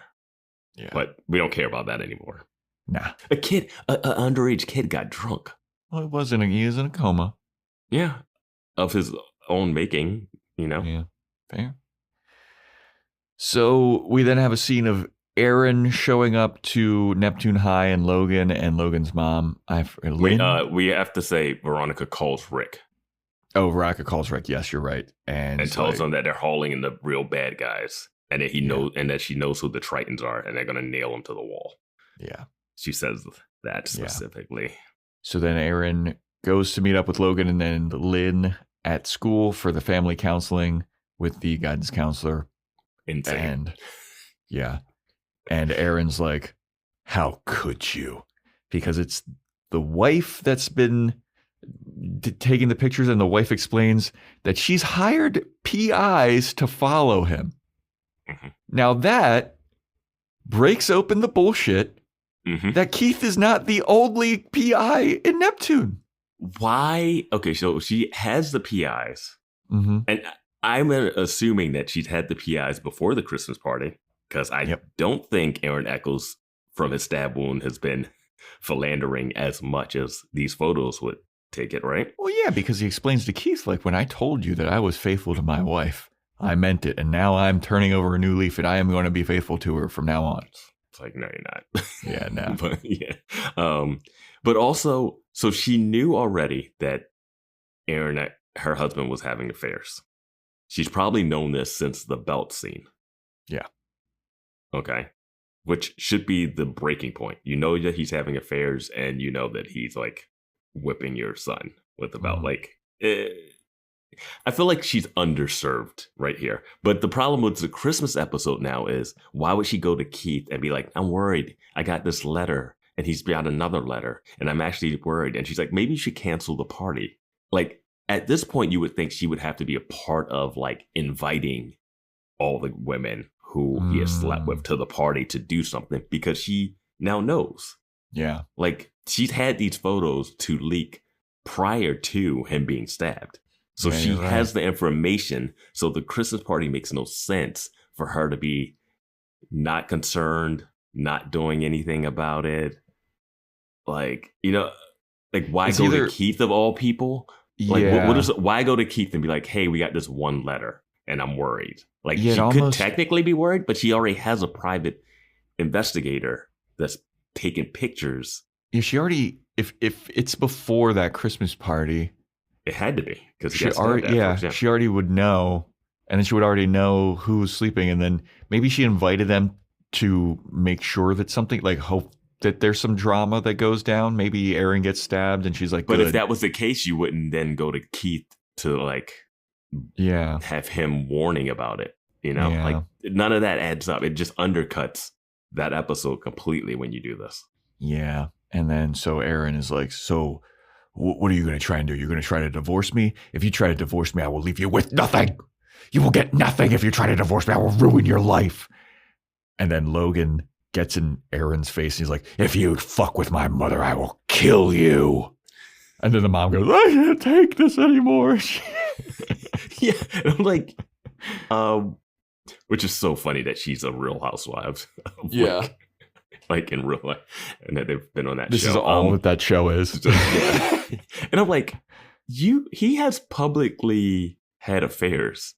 Mm-hmm. I think you're going to win the money. Like, he can say all he wants. You might lose some friends in the thing, but you're going to cash out. You'll never work in this town again. Like, I won't have to. Yeah. You're going to have to do a couple more. I'll write a book. I'll do a tell-all. Yeah. I'll go on Real Housewives. Yep. I was going to say, I'll get my own reality show or some shit. Yeah. Also, like, you're just going to have to give her money. Like, it's public knowledge that you've had multiple affairs. Yeah. Like, and I'm like, it's always an interesting dynamic with a guy like that, where it's just like, he doesn't want to get divorced. Yeah. I'm like, get out of it, right? Like, I don't know. Yeah, this is why I don't ever get married. It's those people that have those egos and stuff. Like, for some reason, he thinks like this will make him look bad. I'm like, how? What? Yeah, bro, like, you already look bad. You look bad, and you'll be better off if you're just a single guy. I don't know. Like, but yeah, when Logan threatens to kill him, I was like, what? You're going to get a spanking, my boy. the dynamics are all over the place in this. Like, yeah. I don't know, man. I can't get into the psychology. I don't know enough about like how this stuff would actually play out, but I think they keep throwing stuff at the wall and being like, that's a cool scene. That's a cool weird. That's weird that she's drinking whiskey and just hearing her son get beat. Oh, it's interesting that there's a murderer or like a stalker coming after him. Oh, it's interesting that she knew. It's interesting that he had a stepdaughter, or that he has another daughter that we haven't seen. Like, they just. It's also weird because we haven't seen Logan have like any type of relationship with his mom either. It's not like he cares deeply about her. Great point. Like, we have never seen that. So when he's like, "If you fuck with my mom, I will kill you," it's like that's out of nowhere. Never had a scene together. Yeah, I don't think I've ever seen them speak words to each other. You're absolutely right. Not once, not even like in this scene. Yeah. I mean, he has not said a word to her at all. Yeah. Only thing we've seen is that like she was diving into the pool and all of his friends thought she was hot. And it didn't seem like he liked that. I mean, he definitely didn't like them gawking over his mom, but we also didn't get him being like, get the fuck away from the window, you freaks. Well, earlier too, when they all had the stuff taped to his locker, and they're all bullying him. And then Aaron's like, you stood up for your mother. I didn't take it as like him standing up for his mother. I just took it as like, stop bullying me about this. Yeah. Like, I don't get his relationship with his mom at all. It's a lot of tell, don't show kind of stuff. Because I think that line about the guy being like, the kid at the locker was like, if that was my mom, I'd never cheat on her. That's what the line was from, and not the Sloppy Joe radio. So when Sloppy Joe does say like, I'll show you a hot lady, and I'll show you a guy that's tired of banging her or whatever. So basically, his mom. All we know about the mom is that the world considers her hot. Yeah, and that's why he stands up for like fighting the guy at the locker for saying that your mom's too hot to cheat on. It's like a weird flex. You know what else I noticed about the scene is Aaron and Lynn had the same haircut. They're a real life married couple, man. Harry Hamlin and Lisa Rinna. Yeah, man. And Logan at the end of the scene when the mom walks away, and then it seems like the dad walks after the mom. Seems like he gets up to walk out too, right? And Logan sits there and he tries to make a tough, conflicted face, and it's just he doesn't find it. Yeah, he doesn't find it in the take. Yeah, but Lynn walks to her red convertible. She hops in. I can't take it anymore. Pops a bunch of pills and then just drives off. Just dry swallow some pills. Just classic shorthand of TV of like, oh, she's. I mean, even more classic shorthand of TV. Yeah. As soon as she takes the pills, there's like a blurring effect on her, where it's like, oh, she's fucked up now. I love how pills work in TV. Like, as soon as you swallow them, it's like instant. But like you said, Aaron goes off to, it looks like, follow her or something. Yeah. I thought there was going to be some kind of, confrontation at the car, and like people see him like abusing his wife, and there's more paparazzi. But no, she just like gets in the car and pops pills and drives off. Yeah. So where did Aaron go? I don't know. I guess he's just not interested in doing this family counseling anymore. Because that's why when he got up to go after the mom, I was like, oh, that's crazy that Logan would sit there and just like watch him go off after threatening his dad that not to fuck with his mom. And you just see him going after the mom. I'm like, you better follow your crazy dad who you know can get physically aggressive and abusive. Yeah. So I just feel like I don't know two things. I also don't know the relationship between Aaron Echolls and Lynn Echolls because we haven't seen them together much either. I know he has affairs, but I don't know what their dynamic together is.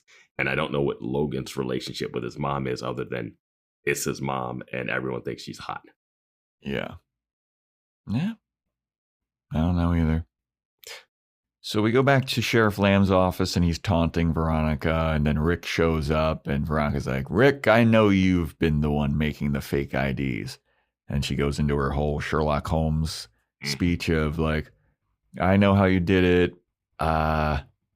He set up the Locker 110 thing, and he's the one that's been making the fake IDs. And there's actually a hole at the bottom of Locker 110, and he goes into the one below it, and he reaches in for the stuff, and that's how he gets the information to make the fake IDs.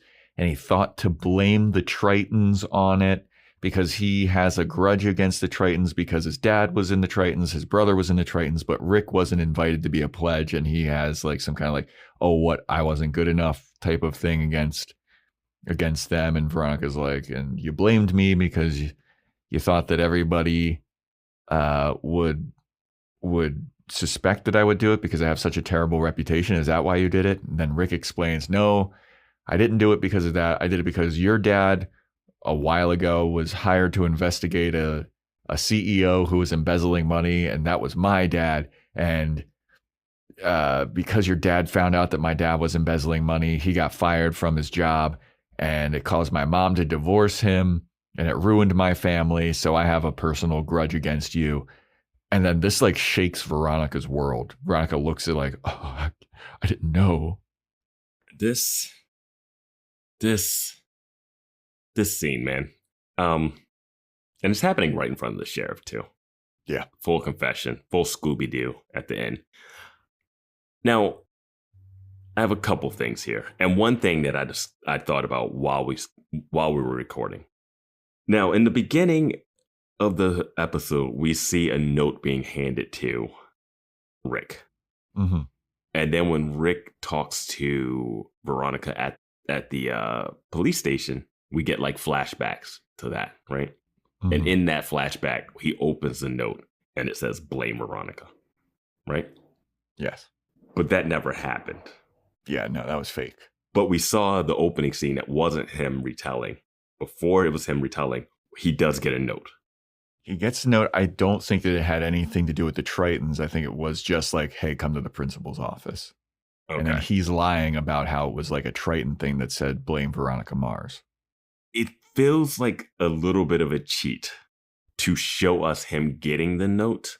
Mm-hmm. Because I think in the beginning, don't they say, doesn't someone vocally say, you got to go see the principal? Yeah, the teacher does. Yes. So what is the note that we see in the first scene too? Why the teacher wouldn't say, hey, you need to see the principal, and the principal is a 15-year-old girl who's passing notes to ask you to come to the office, right? So the scene where we see him get a note is only there so that when we cut to the flashback, we can reveal that it says Veronica Mars. Yeah. Except that didn't happen. Yeah. See, and it's fine if that happens when he's telling Veronica if we didn't see the earlier scene of the note, because that's like him lying is fine. He could just make up that note thing. And I think the note has the same handwriting of all the notes that gets passed around too. Yeah, but I think the first note was a real legitimate note from the principal to be like, hey, Rick, you have to come to the office. I don't think there was no blame Veronica on it. Because we never see it in the original. We don't see it in the original. I know we don't see it in the original, but I don't think when you get sent to the principal's office, you get a note. Yeah, they usually call you over this. We know they have a school intercom because we've seen the principal use it. So that shot is like just a cheat so that we can like set misdirect. Up. Yeah, it's a forced misdirect that we don't need. Like when you think about it at the end, you're like, wait, they wouldn't have handed him that note. That part is outside of his fake recounting. Yeah. the show does that a lot. They do a little bit of those cheats, and shows are all cheats. So like, I don't think you need to do the extra step like that. You know? Yeah. Like if he's like, you got called to the principal office, he looks nervous, he goes there, and then she pushes him against the wall. He's like, what happened? And then he's like, hey, I got a note, and the note said it. And then they cut to that. I'd be like, sure. I don't need to see the note from before, but whatever. His blaming Keith for discovering his dad's embezzlement, and he's like, and his argument is like, oh, but your dad didn't know that the company cheated my dad out of 3 years worth of bonuses. Yeah. Bonuses.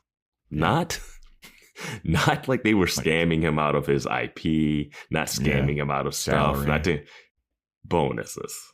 They stiffed him on 3 years of bonuses, so he embezzled. Yep. And your dad found that out. So, fuck you, Veronica? What? Yeah. What? Yeah. It's not. It's and shitty. now you can't be a part of the Tritons, which are what does the Tritons do? Does that help you in college? It's a secret organization. Like what? Yeah, this was a lot. Like it was a lot. So my takeaway from it was like, it was a lot of hassle for Rick to make this situation happen and like enact his plan. And then it was a lot of hassle for Veronica to figure this all out.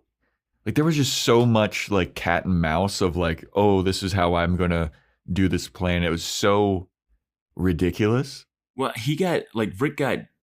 Rick and Tim made the fake IDs and just went out drinking themselves. That's it. And they got too drunk, and then he dropped his friend off at the hospital and got out of there because he's underage and he didn't want to have to deal with the questioning. But all hospitals have cameras outside of them. So they found that out. And because Tim's like a rich kid and not like a Weevil level kid, they actually looked into it. And so then they brought him into the office. They go, what happened? And I get it. You're like, fuck, where did you get the fake ID? I'll say Veronica Mars, right? Yeah. He has not been planning this. This isn't like he went out drunk, got Tim drunk, and then all of a sudden was like, oh, Veronica Mars. This is his master plan to like get a kid into a coma and be like, oh, and then I get to blame Veronica Mars because her dad looked into my family. Yeah. He hasn't been plotting this for years. Like, yeah. And that's why when she goes, did you just blame me because you knew people would believe? And he's like, no, that's not why I did it. But actually, it kind of is because my back was against the wall. And and man, your dad was embezzling and you're blaming Veronica here. But I think my problem is that Veronica has a look like, oh my God, this happened to you? Yeah, Veronica's reaction to all of this is like, my dad tore a family apart. It's like, no, dude, your dad was doing illegal shit. Yeah. Like if he wasn't doing that, like, yeah, shitty that he wasn't getting his bonuses or whatever, but not illegal. Oh my God. I hate the cop that arrested my drug dealer who they caught legitimately selling drugs. Yeah. Like that's someone hired her dad. Her dad didn't vendetta you. Couldn't your dad just look the other way while my dad was like embezzling and doing a bunch of all this? Why wouldn't your dad just let my dad do illegal stuff? So your mom divorced him because he lost his money. So, okay, sure. Yeah. I don't think that was a rock solid relationship anyway. Yeah, but then like Veronica's reaction and then the music that they play underneath it, like the more you know music. Like, am I supposed to feel sorry for Rick? Yeah, no. But yeah. So Veronica's off the hook. Rick confesses in front of Sheriff Lamb. It's all the other IDs he found her while they're null and void now. Yeah, well, that was Mickey Mouse to begin with. Yeah, as Cliff said. And like, I know that Cliff says that that's Mickey Mouse shit, but this is Sheriff Lamb who has like a vendetta against Veronica and her dad. Like he would definitely go after her for that. He would also feel even worse that she solved this in front of him. Yeah. Yes. And she's like rubbing it in his face. Like, I'll fucking prove to you that I didn't do this shit. The snark level. Yeah. But he knows about your sexual assault. I just can't get over that. Yeah. But So Veronica, she leaves the sheriff's office and she goes and she finds Duncan and she gives him the pictures of the Tritons and she's like, "Hey, sorry, this is I'm giving you these pictures back. Apparently, the Tritons weren't involved in this fake ID scandal at all, and you can have your nice little secret society." And isn't it nice that guy Tim came out of his coma? Yeah, that story wrapped up really nicely, didn't it? I don't give a fuck about Tim.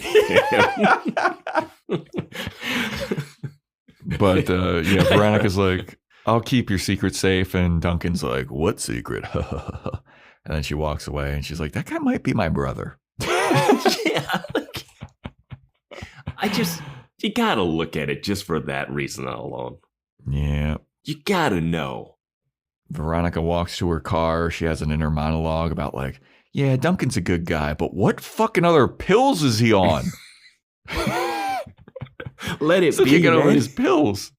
His sister was murdered, all right? Let him. Bro, he might be your brother. And you're worried about the pills that he's on? Wait. So he might be my brother. We might have like hereditary issues that we need to deal with? Yeah. Maybe I should have looked at the DNA test. Yeah, maybe you should redo that finger prick with Keith again. Can you fool Keith again? Keith, we failed the last time, so can you just grab some of his hair? I don't know. Yeah. Yo, Keith, that might be tough. No, it's falling out left and right, man. What are you talking about? Yeah, true. As a follically challenged person, you know? Yeah. So yeah. Also, like the Tritons are like a cool group, which I kind of think. I mean, not cool, but like I think they're just like harmless fun. Yeah, just like the cult a couple episodes ago. Yeah. Yeah, actually. All these secret groups, they're all just like, they're all innocent. Yeah, because the Tritons are just like, they're run by that guy that's early admission to MIT who hates who can't wait to leave town. Like he was joking the cult, with they were Veronica. selling poinsettias, the secret society of the Tritons. They're going to sell some like Girl Scout cookies. It's all nice. Yeah. And I can't wait for Duncan to tell Jake Kane that he's a part of another secret organization. So Jake Kane will be like, "Wait, president and a secret organization? You're on your way to the presidency." I'm sure that Jake Kane was part of the Tritons back when he was in high school fucking Veronica's mom. Nope. Because Rick's dad, obviously, and his dad. Oh, yeah, true. Rick's dad and my dad's dad was a part of the Tritons. Like, what? And my brother. And my cousin. Yeah. And my brother once removed. Wait, so what do you guys do, actually, though? Yeah. They just wear cloaks. Yeah. Did you like that he had like a locker that he had to reach up underneath? Like, couldn't you figure it out? That was fine. But couldn't you, Veronica, couldn't you figure out like, hey, is that locker underneath his? That seems weird. Like, why is that locker not being used too? Yeah, I don't know. It's like a well-known, like, this is the mystery locker type of deal. Yeah. I don't know. I just don't know why the rich kids don't go to a private school, but whatever. This is their private school. So then we see the red convertible that Lynn was driving just parked on the side of a bridge. Mm-hmm. Nobody's there, and we hear like a radio announcement like, "Yes, we have a red convertible with the license plate Echolls 2. The driver of the vehicle has gone missing," but it's kind of hinted at that maybe she jumped off the bridge and killed herself. Yeah, but they say that she's missing, and we haven't seen a body, so she could just be missing. And we're getting like a helicopter view of it. So it's like the police chopper. Yeah. I don't think she killed herself. I think this is a misdirect. I think if it's a misdirect, it's stupid. I think both versions aren't great. I think it's going to be like, I was driving and then I took pills and I realized I couldn't drive anymore, and she got out of the car and just abandoned it. She'd still be walking on that bridge. We don't know how many hours later this helicopter footage is from. She's probably finding comfort in the arms of Keith Mars. I'll say if she did jump, but let's play it both ways. Okay.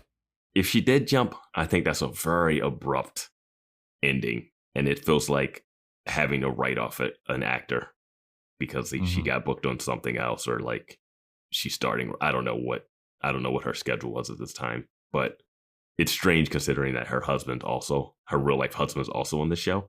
And it feels like you now have like some stuff that you can, their whole arc from going from, we just met them, Aaron Echolls is beating Logan Echolls. Aaron Echolls gets stabbed. She kills herself. Is like real big arc in this. Like it's really quick, it seems. 12 episodes in. 12 episodes in, but only over the course of like 3. This happens 3 or 4. Yeah. Yeah. So we got bum fights, we got beatings, we got stabbings, we got suicide. Yeah. Or gone missing. Yeah. So this, I don't think I'd love it if she jumped, but I also think I would hate it more if this is she popped a pill and then she parked on the bridge and now we're just like fully misleading you. Yeah. She's hanging out with Veronica's mom now. But what's the payoff of that? Like for us to like go into this like between episode, like, oh, what happened to his mom? And guess what? Maybe next episode we don't even follow up on this. You know what I mean? That's exactly what's going to happen. Yeah. So that's what I'm saying. 2 like, episodes. I just don't like, because we didn't even follow up on the stabbing of Aaron Echolls until now. So I don't know. It felt like a really weird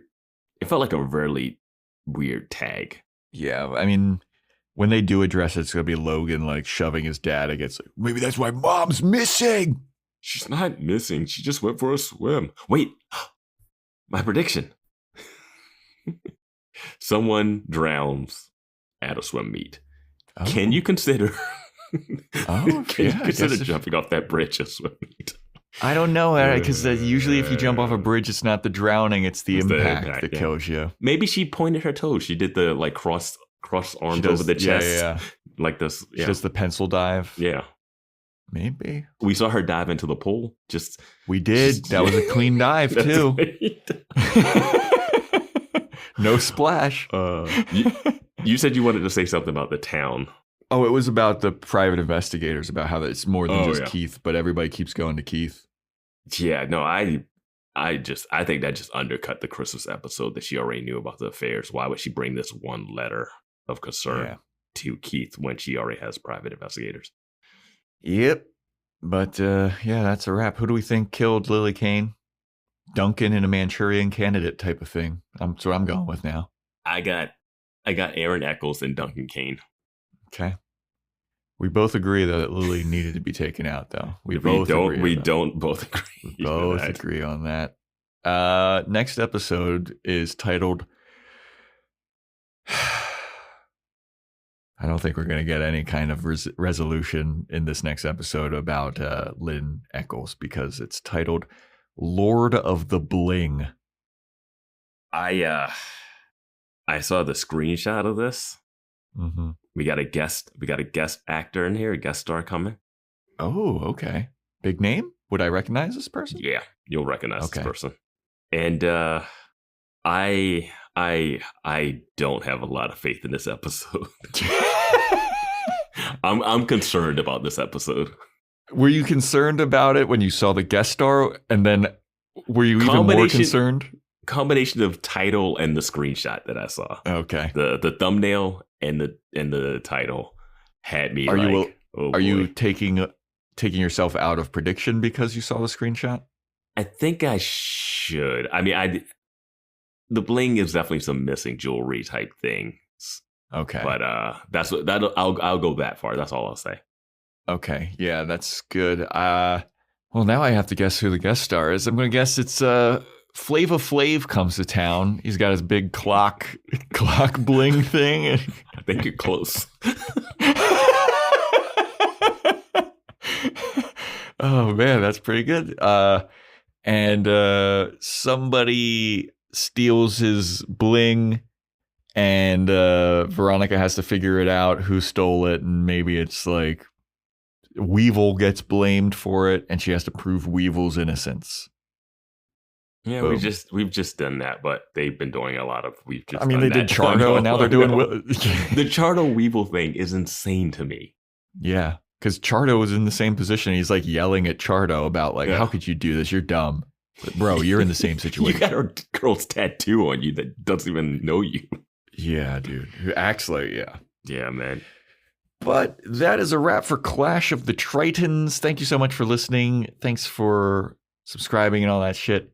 Join our Discord. Link is in the show notes. Join our Patreon. Patreon.com/boyswatchingbuffy. Check out our episode on Dollhouse. Dollhouse is fucking crazy this week. Mm-hmm. Fucking insane. Buffy vs. Burlesque, May 3rd. Illusion Magic Lounge in Santa Monica. Promo code, all caps, Boys Watching Buffy. Get a discount on tickets. I'll post the link also again in the Discord. So definitely join. And it's been in the show notes. Oh, it's been in the show notes too. Okay. Which I don't know if people ever look at. I make the show notes. You better start looking into the show notes, people. I know Joe doesn't look at them. Yeah, I do not. But yes, all caps, no spaces, Boys Watching Buffy. Get a discount on the tickets. May 3rd, Illusion Magic Lounge, 9:30 p.m. Instagram at Boys Watching Buffy, TikTok at Boys Watching Buffy, boyswatchingbuffy@gmail.com. And yes, stay tuned for next time when we talk about Lord of the Bling.